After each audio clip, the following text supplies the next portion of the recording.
Farage has been doing an interview this morning, lunchtime interview, and there's a number of interesting points arising from it, or a number of takes that we can get from it. The first is that Farage would be very happy to accept the job of being a senior British diplomat if Trump becomes the next president of the United States. Lads together. Secondly, he believes he would be more influential on TikTok than as an MP. I think he's probably right from that point of view, but his job to be in the House of Commons or the House of Lords is to take responsibility for the mess that we're in, because we need somebody who understands what that mess is to get us out of that mess. And I don't think either the present government or the opposition are in a position to lever us out of the mess. And to that end, Farage points out that Brexit has not benefited small businesses. That's a remarkable admission from Mr. Brexit himself. He says small businesses haven't got anything, nothing, absolutely nothing, he says. He says, we were never given any opportunity. The day after the referendum, I mused with people I'd been out partying with all night that the delivery of Brexit was in the hands of the people we've been fighting for 25 years. On small businesses, he said, small businesses are hated by the Treasury, not understood by the government, and certainly not understood by the opposition. I think he's right from that point of view. I'll come to the Ukrainian victory or not in a minute, but first, his idea that he is like Thatcher, he's a fighter, and the idea that he believes more Conservative MPs will defect to reform because it's the only way for them to save their skin.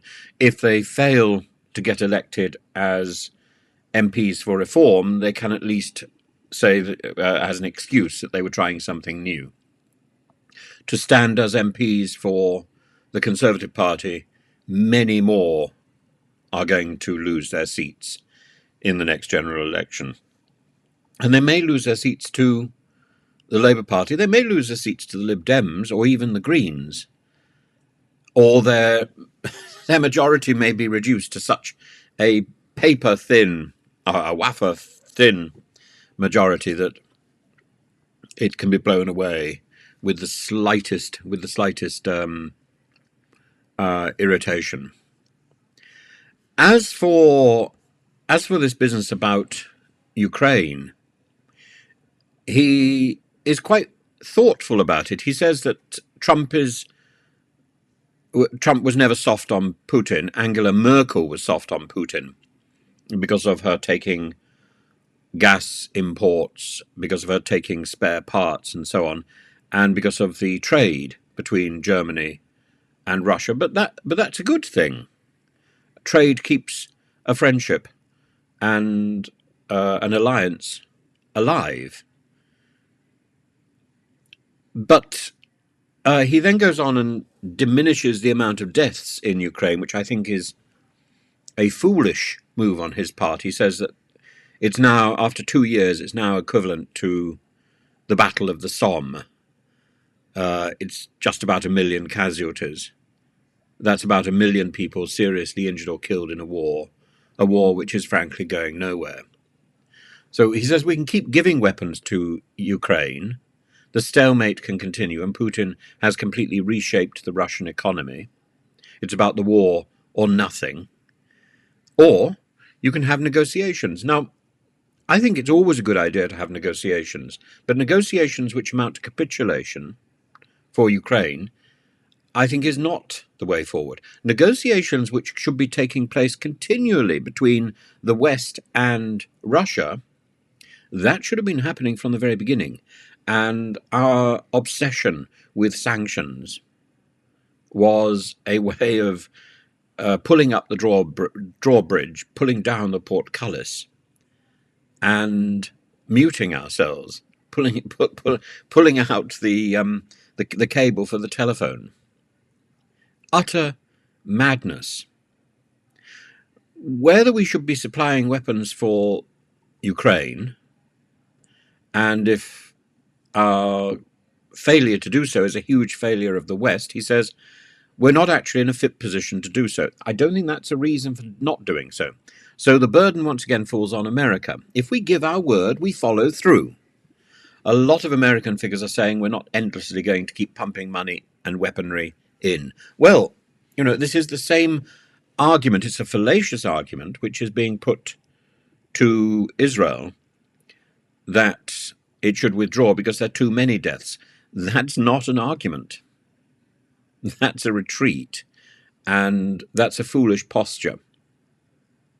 Either we give our word and we keep our word, no matter what, or we recognize that what we were doing in the first place was wrong. And Farage goes on. He says, we can send British troops, have World War III. I don't mind. Well, I hope you do mind, because World War III is not something to encourage. I don't approve of anything Putin's done in terms of this invasion. Good to hear that, Mr. Farage. But we have to think through, what is the end game of this? What is the goal? If we think this is a Ukrainian victory, that's for the birds. And I'm afraid on that point, he's probably right. But a Ukrainian victory is not necessarily why we support Ukraine. We support Ukraine because Ukraine asked for our support. And that support should be provided as long as Ukraine is asking. Those are the terms on which we offered that support. If the terms were never to crush Russia, the terms were to stop the Russian invasion. That's not necessarily a Ukrainian victory. But that's not a Russian victory either. That probably is the only goal that we can aim for. That's probably the only goal that is achievable, to stop the Russian advance, to encourage Russia to withdraw from its invasion of Ukraine. And at the same time to have negotiations, because the likelihood is that Russia will have to negotiate to keep its base in Crimea, and Ukraine will have to concede Donbass and maybe some other areas of that territory. And that's okay. That's okay. The next question really is who picks up the pieces. Because I think Russia is not going to. And it has to be what we have to be doing is to establishing a new peace between Russia and Ukraine. And that may be harder to do because we've lost credibility with Russia by imposing sanctions. The sanctions were the problem. The sanctions have always been the problem.